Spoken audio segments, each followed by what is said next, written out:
Hello, hello. And just like that, we're live. Let me pull up my comment feed here because I can never see it on our dashboard for whatever reason.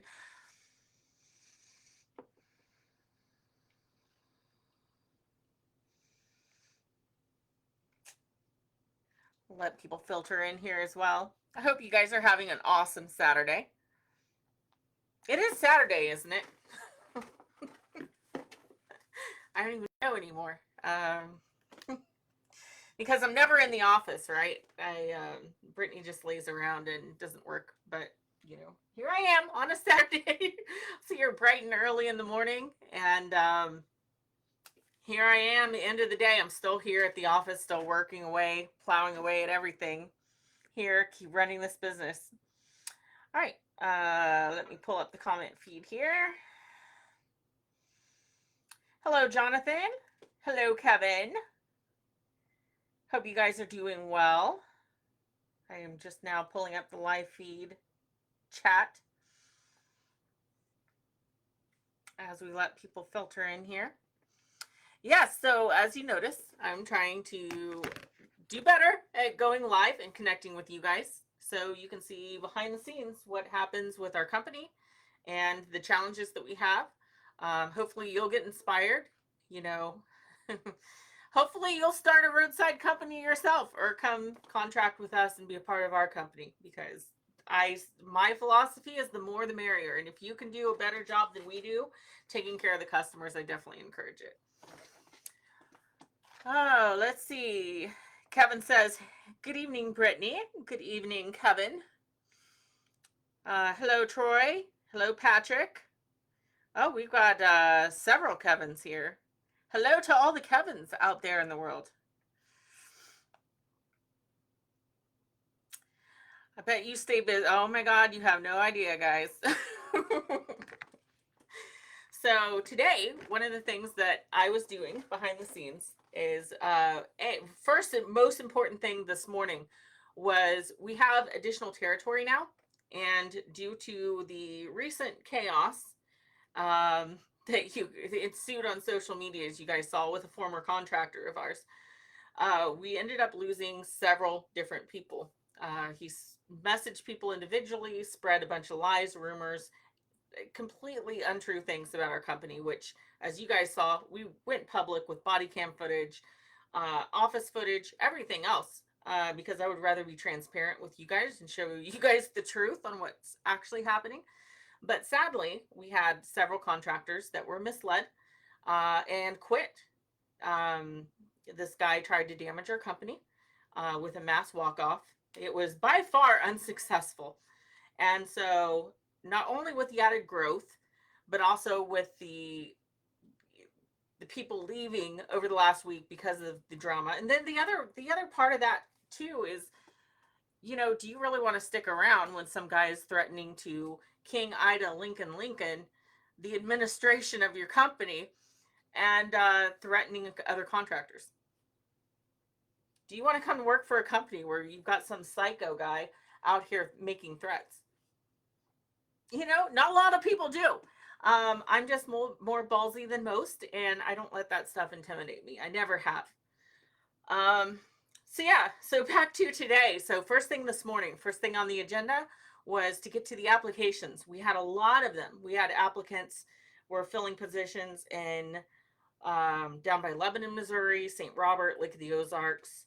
We need additional positions in Kansas City, not because of any loss here in particular, but we have gained contracts. And so we need more help. We need a night guy for Kansas City. We need a second person to be able to help handle all of the calls. No, a third person during the day, a second person overnight to be able to handle the calls here. We're also getting to ready to expand to 3 other areas as well. So first and foremost, if you guys want to become a road tech and work for our company, go to midwestroadrescue.com, and there's a big tab that says apply up top. I review all the applicants myself, as well as the aptitude tests and everything else that we put you through during the application process. So like I said, we're hiring Kansas City, Junction City, Manhattan, and Salina. are areas that we're desperately needing somebody right now. Right now, I have nobody for those areas. And the last guy, like I said, was making like 1,500 a week or more. So it's good money. We get a lot of calls out there along I-70. So if you're in those areas, please apply. Um, Kansas City, I think Springfield's pretty well handled. I think we almost have Lake of the Ozarks handled at this point, but definitely throw your application in. You never know where we're expanding to next and where we might need help. So I spent the good first part of the day just going through applicants. I have stacks of them. Um, so we actually have a scoring system for each application. So I score the applications based on previous experience, time at different jobs. Did they include a resume? How good was the resume? Are they open to us contacting their former employer? Did they list good references? Did they list skills? We go through all of those things and we quantify each one to a score, and they must achieve a passing score just to get past the application side. And then after that, we put you through an aptitude test. It's a pretty simple test, can be completed online, but that tests your critical thinking skills. Um, Believe it or not, case in point, we have had calls where before we did this aptitude test, we hired road techs that were trained how to do a lockout, right? And you put an airbag kit in the door and it bends the door slightly so you can get a rod in there and hit the unlock button, right? Well, we had a road tech. This is how bad it was. He shows up. The window is open on the car. Like, not by much, but enough to get your rod in and just go boop and hit the unlock button. Window open. What would you do? Would you, if you showed up for a lockout and you could stick your rod right in without doing anything else and just hit the unlock real fast, would you do that? Or would you go to try to bend the door? Well, he tried to bend the door. And not only bend the door slightly, he bent the door to the point of causing damage on the customer vehicle. So he did it too much. And there was an open window. Who does that? And so that was when I realized, some of these guys, I don't know if it's a low IQ thing or what, but his thing was like, well, that's how I was trained to do, was bend the door. Like, dude, there's an open window. Stick your rod in, hit the button. So to prevent that from happening in the future, this is why we run people through these tests, test their critical thinking skills. I've had literally life and death emergencies on the road where, because you don't realize, if somebody, for instance, is locked out of their vehicle, might be late at night, or they run out of fuel on the highway and it's sub-zero weather. I mean, depending on where you're at in the city, that could be a death sentence, literally. I mean, who are you going to call? What if your cell phone's going dead? You need help like right now. And so some of these we label, or child stuck in a vehicle or something. And the parents are locked out. Well, that's an emergency. We've literally had road techs have 3 calls on them at the same time, which commonly happens. Sometimes we get busy and there's multiples, right? Problem is, we had this emergency call, and whenever an emergency call happens like that, that's life or death, it alerts you, it dings the hell out of you, it shows up red on your Tobook feed. I mean, you can't miss it. It says emergency, emergency. This guy left the person sit there, life or death. They were starting to have some medical issues. Left them sit there and said, well, I'm going to the next call because it's most furthest behind, and that's the right thing to do. Really? You would let somebody die over here, a risk, a fatality, because, well, policy says you go into the next call. I need people that have the critical thinking skills. And that's why law enforcement uses this. That's why fire rescue, I'm hearing, uses similar tests. And that's because we need people who can go, maybe if somebody could pass away and this is life-threatening, maybe I should jump ahead and go handle that call first that's in my queue. And so, we put people through the paces because of that. Let me jump into some of the comments here before I go on. Wow, we have a lot of people here. Oh my God. So good to see you guys. I see Dave, Brian. We already got to Brian. See David, Neil. Brian says stay safe out there. Thank you. Thank you. Thank you. I see Scotty. Hey, Scotty. Keeping that entrepreneur life going. Hey, I haven't been in your group recently. I think I'm still a part of it, but I haven't popped in. I need to see how things are going over there. We got Mike, Joe, Andy, Bobby, Donna. Oh my God, we have a lot of people on here. This is amazing. You guys have nothing better to do than watch me on Saturday night. I'm kidding. I'm kidding. But yeah, so to answer the question, I routinely look at the comments on live feeds and I try to address common questions. And one of the questions that we've been getting is, what the hell do you guys do? You have like the cross, you have this fire emblem, but you guys kind of look like cops because, because we encourage, you to carry if you're qualified for safety. And so there's a lot of confusion of what we do. So officially, we are emergency service contractors. Similar organizations to ours would be like the Cajun Navy. That's one you guys can look up. That's probably the best example because not only do we do the search and rescue, we have mutual aid agreements with 136 Rescue, as you guys saw. We were actually on a search and rescue for a fallen firefighter. 3 weeks now? Time's flown so fast. 3-4 weeks ago.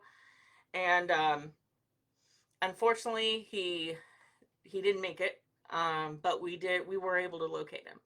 And so it was one of our guys that actually was on scene and alerted the team to say, hey, he's out there. And so we were able to locate him. But we actively do this. We get called out for search and rescue. We actively deploy during severe weather.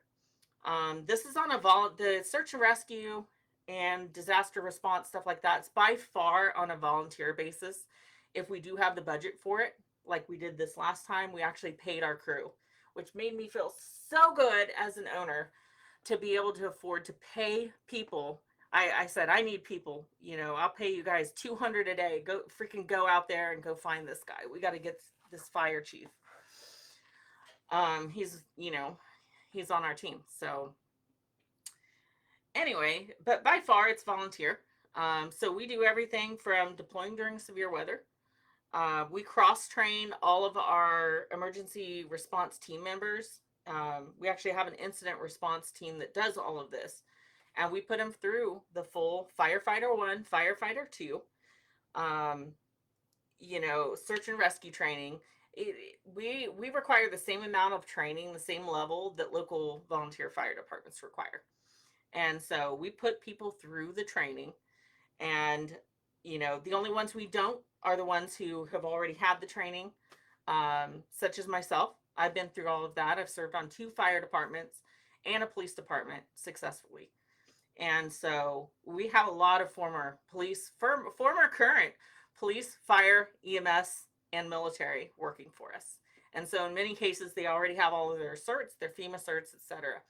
And they're ready to go. So we do everything from the emergency response all the way down to the roadside assistance stuff. And what we do there, we have emergency winch vehicles.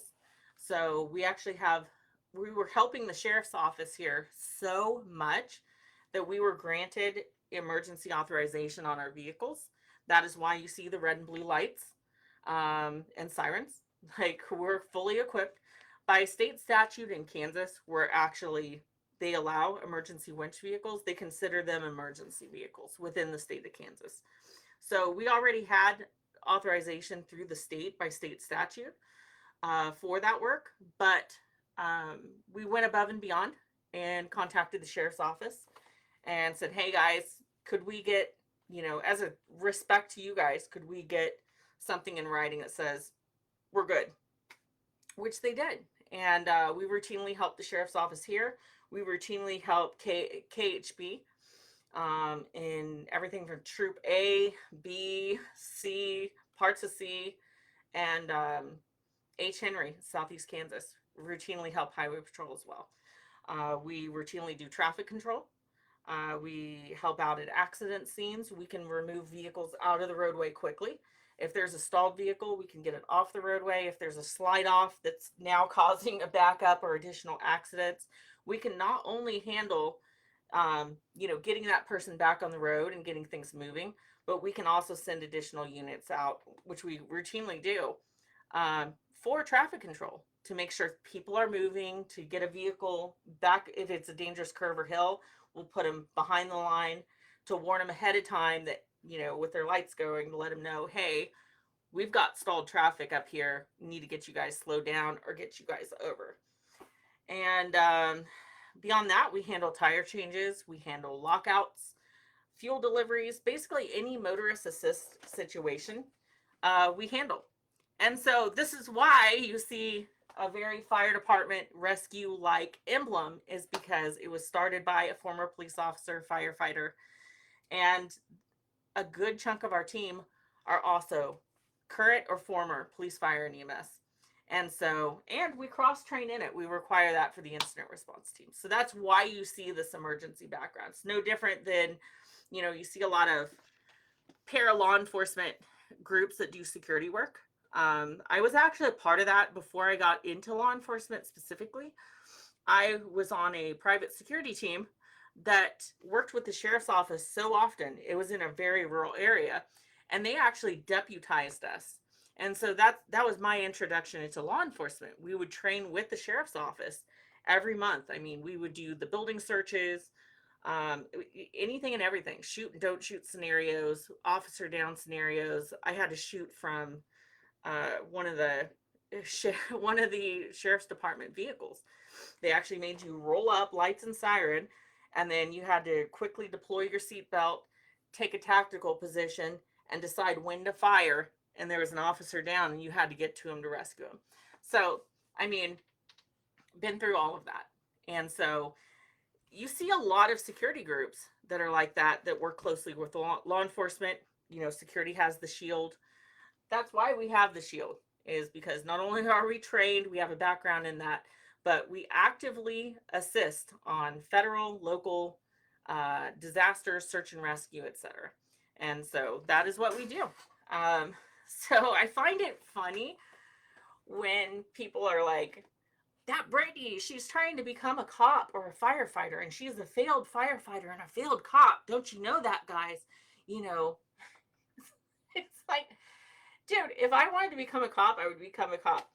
I've been there. I've done that. I had a successful career, not only in unarmed security, but then advanced to armed security, was deputized by the sheriff's office, and then I did campus police and fire, served on 2 fire departments, too.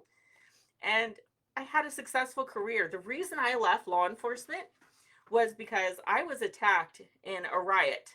And that's a long story, a lot of pent up drama from that I've had to deal with through the years. But I was jumped. I had 30 individuals that came at me and a handful of officers. I was backing them up with a female that was out of control. And I got overwhelmed. And I had 3 people attack me at once and almost killed me. The guy almost broke my neck. And still, I fought. I mean, I had to crawl on the ground to safety. I mean, I was about to pass out and everything, just getting beat. So yeah, oh my God, that brings back a lot of shit. But it wasn't the attack itself that caused me to leave law enforcement. What caused me to leave law enforcement was when we finally got this asshole, because we had backup units responding, and they took him into custody. And I'm like, we've got him. He's nailed. In that investigation, while I was working with the district attorney, he let me know this guy's got a laundry list of charges, including attacking an officer previously who is now paralyzed. And I'm like, well, how do you get cut loose? And he's like, well, he got off on a technicality and they cut him loose. And I'm just like, that doesn't make sense. Well, anyway, we took this thing to court, went after this a-hole. And the judge sided with him. His plea was that he was innocent. He pleaded that he was mentally ill and that uniforms traumatized him. And so when we showed up in our uniforms, we traumatized him, which sparked some psychosis, and then he's not responsible for his actions afterwards. The judge cut him loose, no charges. So here I am, I was almost killed, and the judge cuts him loose. And the worst part is they sentenced him to go back. His sentence was to go get the, psychiatric help that he needed, right? Well, if you guys know the system, some of you guys do, he's kicked into, the medium security psych ward. Within 90 days, 60 to 90 days, he's out on the street again, which is what happened. He was let go. He was let out on the street where he, as far as I'm aware, continued to hurt people. And so I was so fed up with just seeing this rotating door. I'm like, why am I out here? Why am I risking my life? Which I don't mind in and of itself if it puts some asshole away who's hurting other people. I'll absolutely do it every day. I'm not afraid. But I'm not going to do that if the court system's just going to kick him loose on the street. God, that pissed me off so much. I was so fed up with our court system. I was fed up with the politics. I was fed up. I left. I left in good standing. And so I had successful careers in that stuff.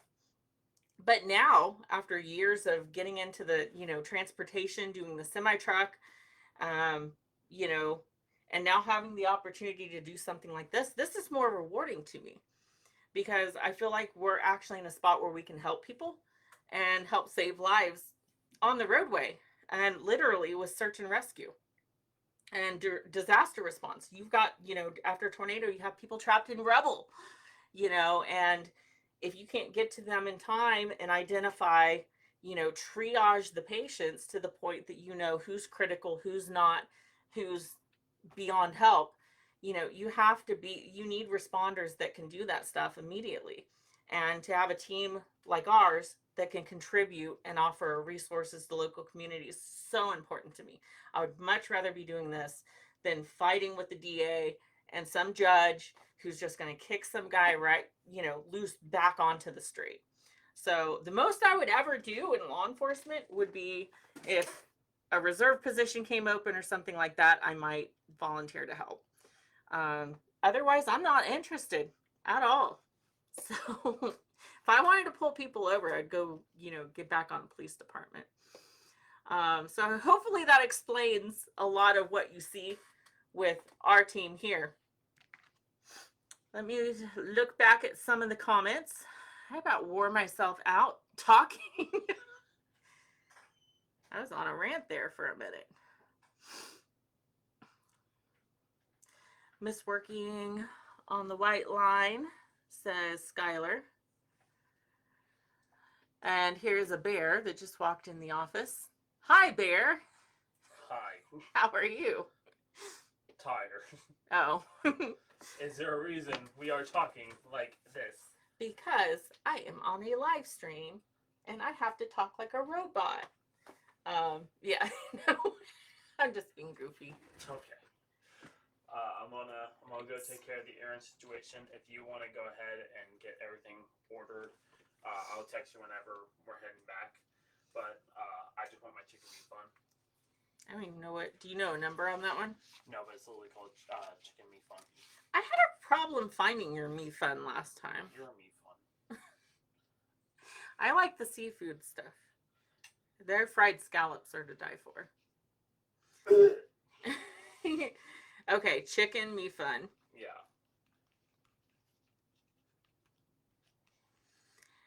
Okay, I'll let you know when I get that ordered. I'm going to wrap up here shortly. I'm just checking the comments, see how everyone's doing. So. Okay. I'm going to go get Aaron taken care of, and then I'll let you know whenever we're on our way. All right, cool. Okay. I love you. Love you too. All right.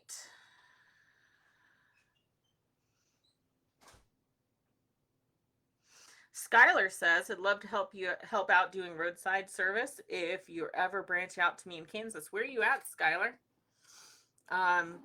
To let you guys know, an overview of Kansas, we cover just beyond the whole entire eastern side of the state of Kansas right now. And we just expanded into Great Bend, Russell, Larned, Hayes.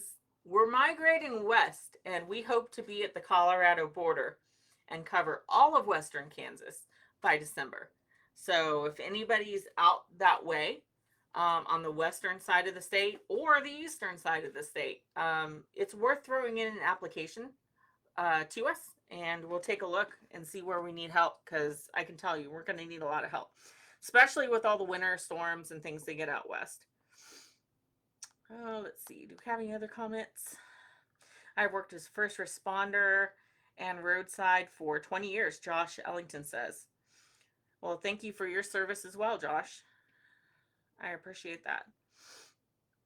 Goodland, Kansas, 15. Are you serious, Skylar? I'll tell you what. This is where the behind the scenes stuff comes in handy. We're getting ready to add Colby and Oakley. Goodland's not that far. I'm not opposed to adding a Goodland in there for the right person. Throw in your application.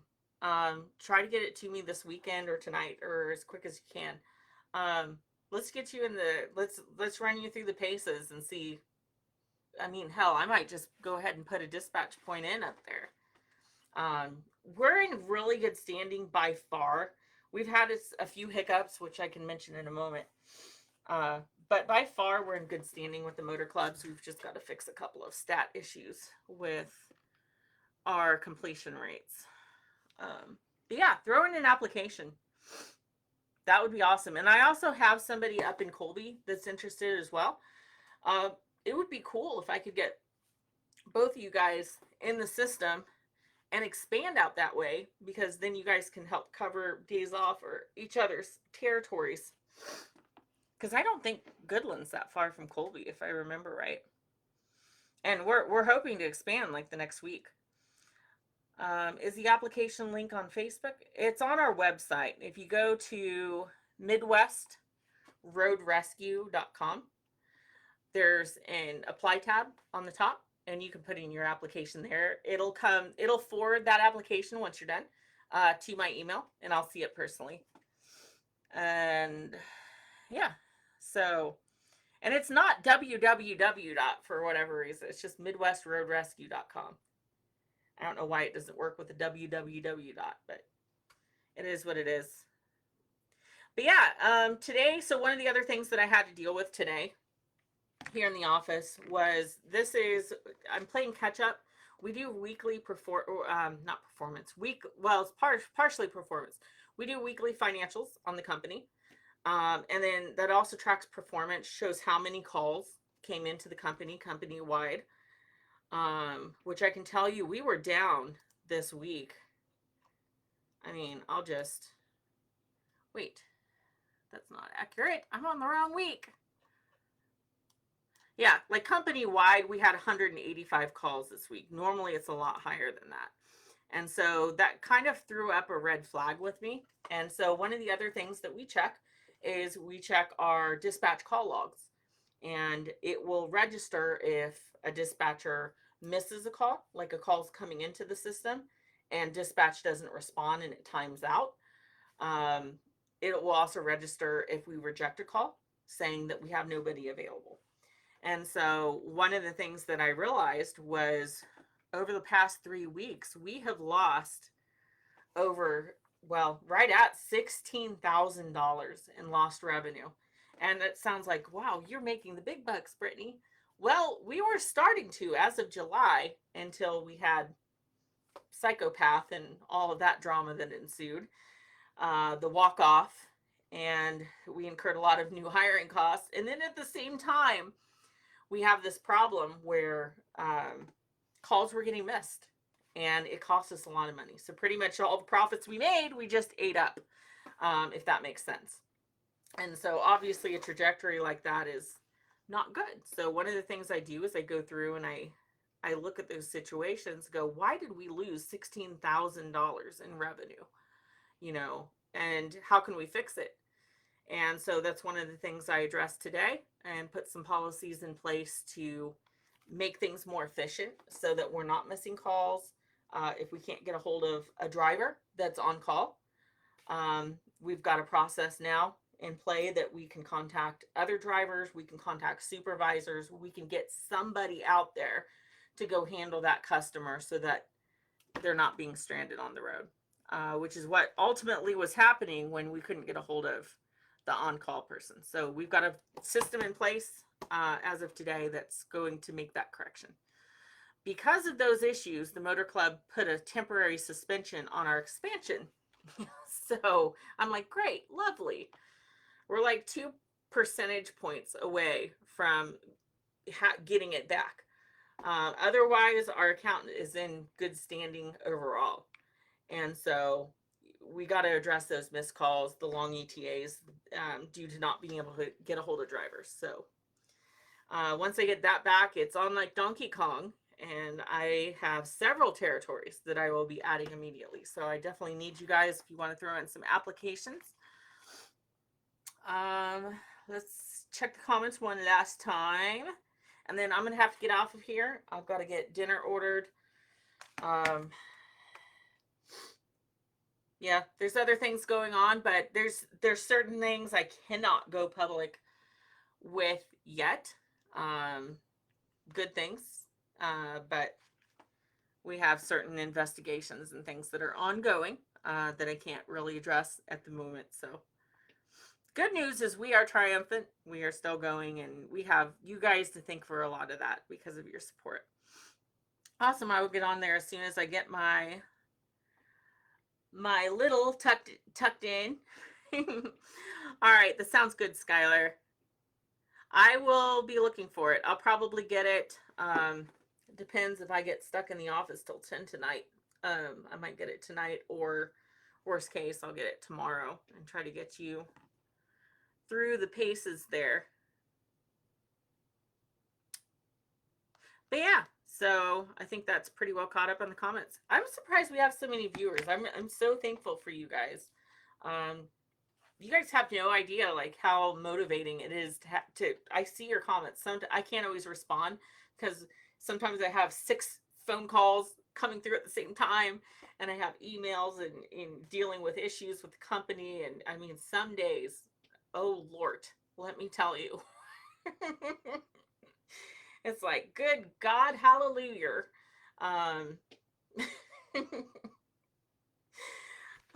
As Medea says in those movies. But yeah, I see the comments and I appreciate that so much. You guys are awesome.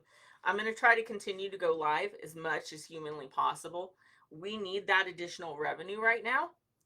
That's going to help get us to that next level where we can expand into those new territories and also fight back against some of these frivolous accusations, some of these legal issues that we're having with the former contractors, such as restraining orders and so forth. So we definitely need that added revenue, and we want to be more transparent with you guys as we move forward, because there's a lot of confusion about what we do. But that is it. We do everything road and rescue, and we are known as the Friendly Roadside Assistance. So we're just out there to help people. We're not there to interfere. And that's why we get called by so many, 136 rescue and fire departments and police departments and sheriff's offices. That's why they call us, is because we're not there to get in the way. We're there to assist and be an asset to them. And it helps, stretch their manpower. And so that gives back to the community, and we feel good about it. Anyway, that's enough for now, guys. I am going to let you guys go. Enjoy your Saturday night. I'm going to try to get me some sleep. Fingers crossed. It's like saying the Q word. It's bad juju. I will holler at you guys later. Love you guys.